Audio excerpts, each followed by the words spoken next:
I wanted that to keep going. It's fascinating.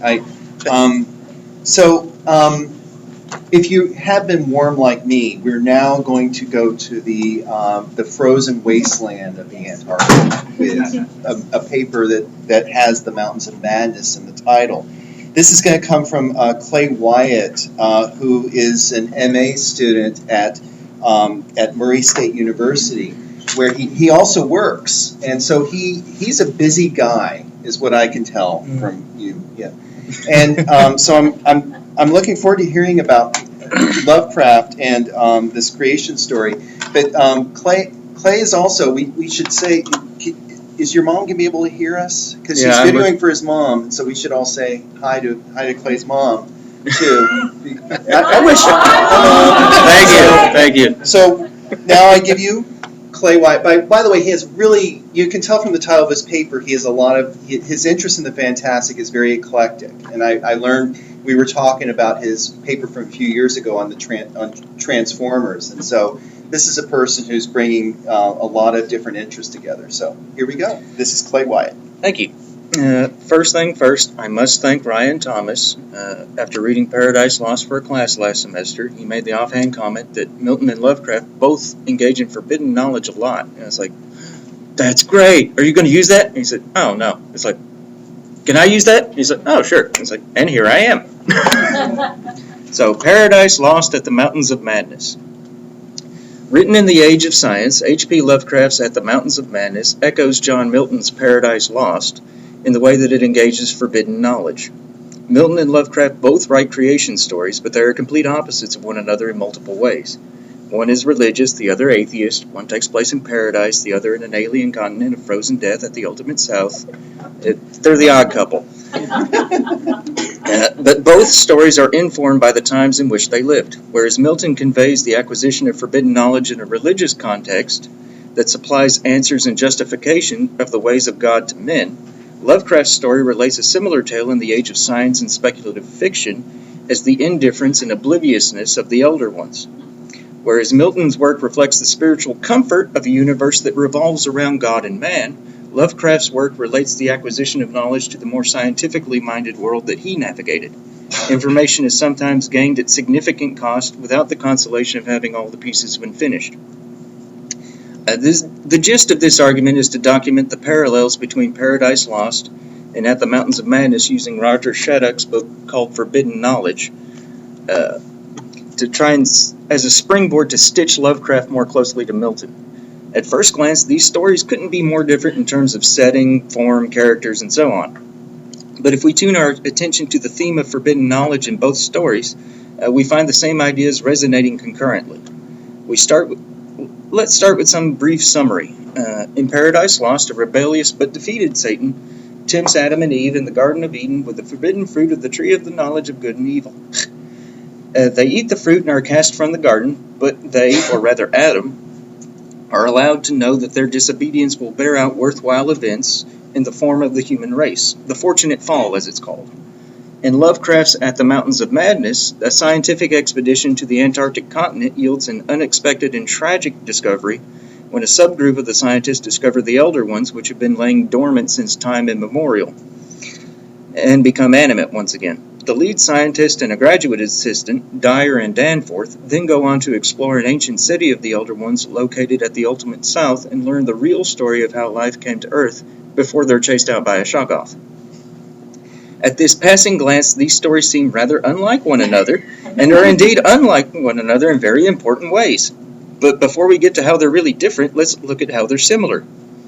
We start first and foremost with forbidden knowledge. Shattuck breaks this down in his book on page 72 as occurring in stages. The first stage is ignorance or innocence, basically being completely unfamiliar with it, oblivious to it, don't even know it's there. The second phase is fancy or dream, basically the curiosity about the idea. The third stage is experience, being fully in the thick of it, the knowing of the idea. And the final stage is wisdom, the I shouldn't have done that stage. Milton begins Paradise Lost by mixing fancy and wisdom, whetting the appetite of the reader with a cautionary preamble. Quote, "Of man's first disobedience and the fruit of that forbidden tree, whose mortal taste brought death into the world and all of our woe, with the loss of Eden till one greater man restore us and regain this blissful seat. Sing, heavenly muse, on that secret top of Oreb or of Sinai didst inspire that shepherd who first taught of the chosen seed in the beginning how the heavens and the earth rose out of chaos. And a few lines later, what is in me dark illumine, and what is low raise and support, that to the height of this great argument I may assert eternal providence and justify the ways of God to men. That's all from the first 26 lines. Lovecraft begins his narrative with a similar lament on the topic of knowing. Quote, I am forced into speech because men of science have refused to follow my advice without knowing why. It is altogether against my will that I tell my reasons for opposing this contemplated invasion of the Antarctic, with its vast fossil hunt and its wholesale boring and melting of the ancient ice caps, and I am the more reluctant because my warning may be in vain. Unquote. So, Adam and Eve are forbidden by a higher power, and the scientists following after Dyer are forbidden by danger. Shattuck notes that Milton doesn't really linger on innocence or ignorance very long, but Lovecraft shows this stage to occur during the montage of accomplishments before the discovery of the Elder Ones. Quote, I need not repeat what the newspapers have already published of our early work, of our ascent of Mount Erebus, our successful mineral borings at several points on Ross Island, and the singular speed with which Peabody's apparatus accomplished them. Even through thick rock layers, our provisional test of the small ice-melting equipment, our perilous ascent to the Great Barrier with sledges and supplies, and our final assembling of 5 huge aeroplanes at the camp atop the barrier. They are innocent in the beginning. The Miskatonic party doesn't go hunting Shoggoths at the start. Next, we find fancy, or curiosity, in Eve's dream inspired by Satan, or that uncouth dream from evil sprung, as Adam calls it. Shattuck, on page 71, cites fancy as coming from Adam, cites even the term fancy from coming from Adam's lines about it, and that fancy and dreams come from more feeling than reason. But that mere idea does not cause disturbance, only the pursuit of it. Lake, at the Mountains of Madness, has a fancy which is like Eve's.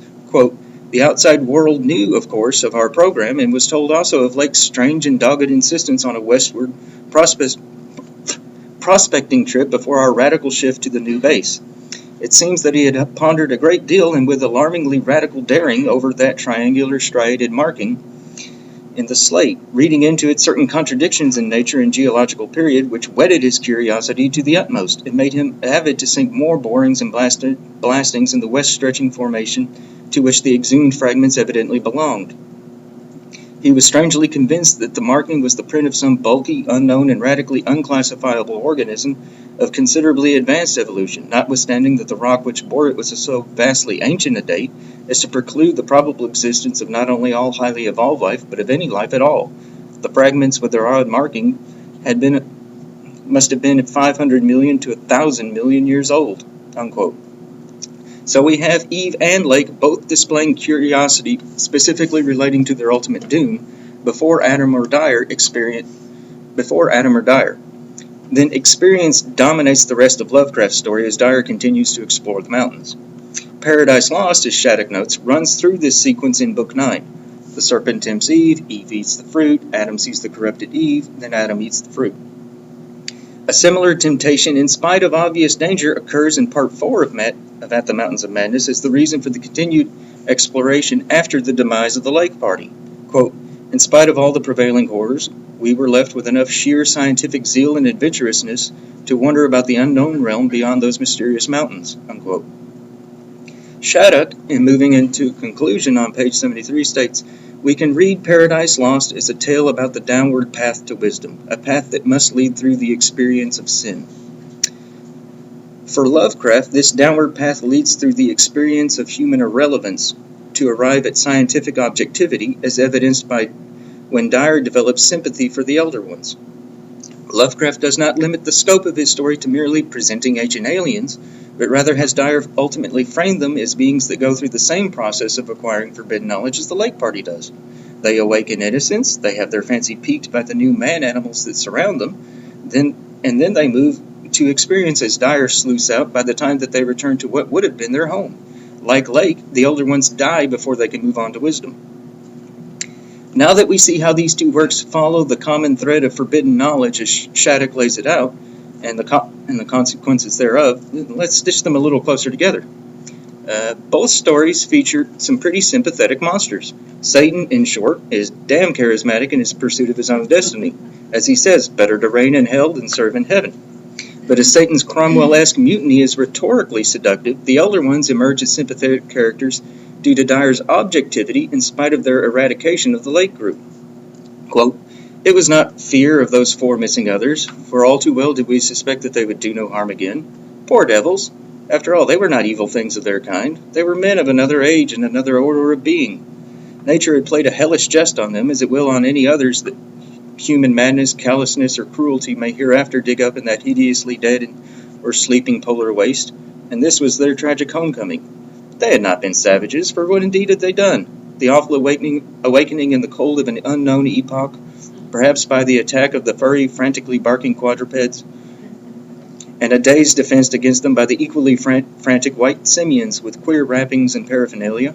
Poor Lake, poor Gedney, and poor old ones. Scientists to the last, what had they done that we would have not done in their place?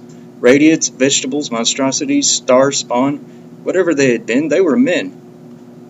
Unquote. Both stories also feature a twofold exposure to forbidden knowledge from a pair of characters, Eve then Adam, and Lake then Dyer.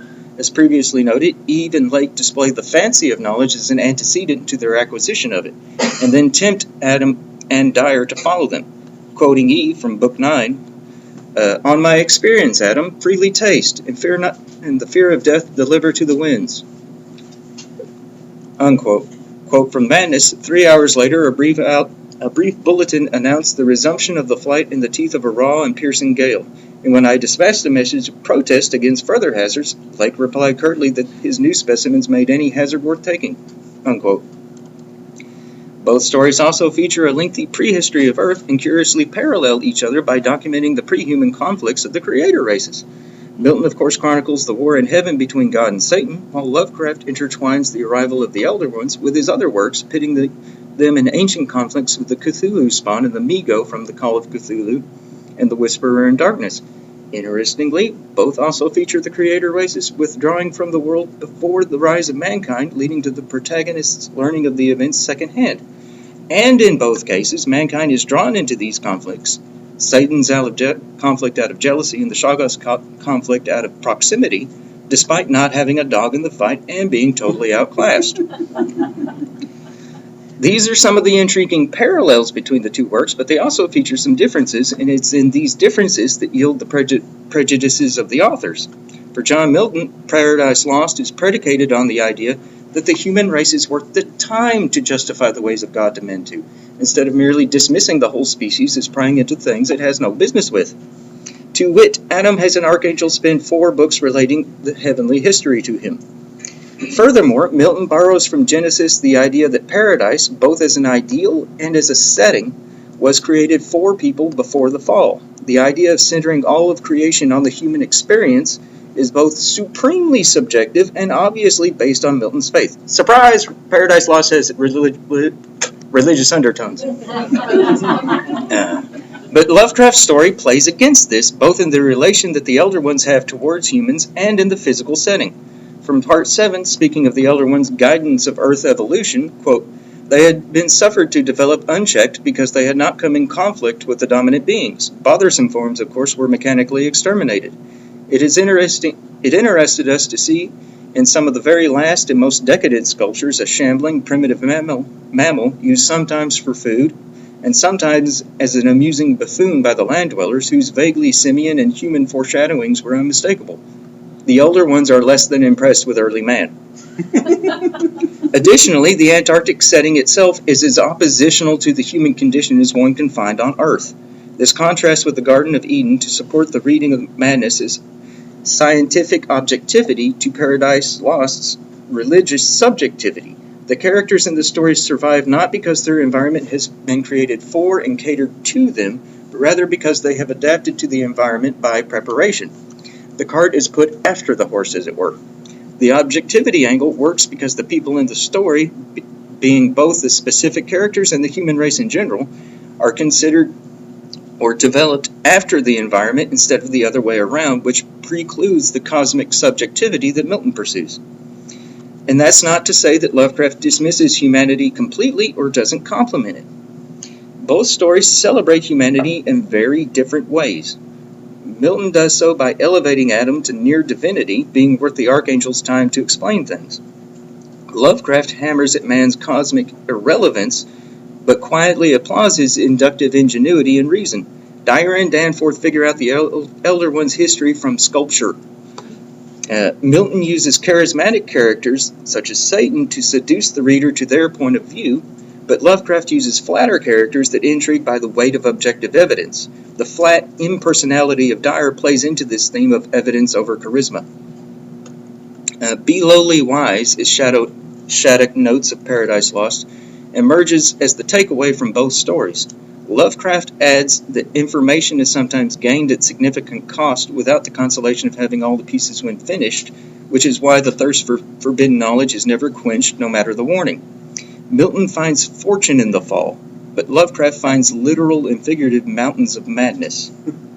Do I have time for the joke? Go for it. Okay. But it's not all serious business. Reading at the Mountains of Madness is a parallel to Paradise Lost. A possible meta-humor emerges. A puzzling passage is the statement that the Elder Ones maintained a continuous complement of Earth's animals from many ages. From Part 2, speaking of the cavern in which all the fossils are found alongside the Elder Ones, quote, the inevitable inference was that in this part of the world there had been a remarkable and unique degree of continuity between the life of over 300 million years ago and that of only 30 million years ago, unquote. What does this detail mean? Could it be an anticipatory parallel to the young Earth creationists insisting that there were dinosaurs in the Garden of Eden?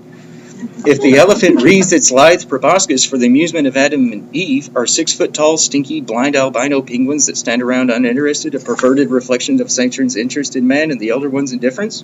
Maybe not. Okay, I'm done.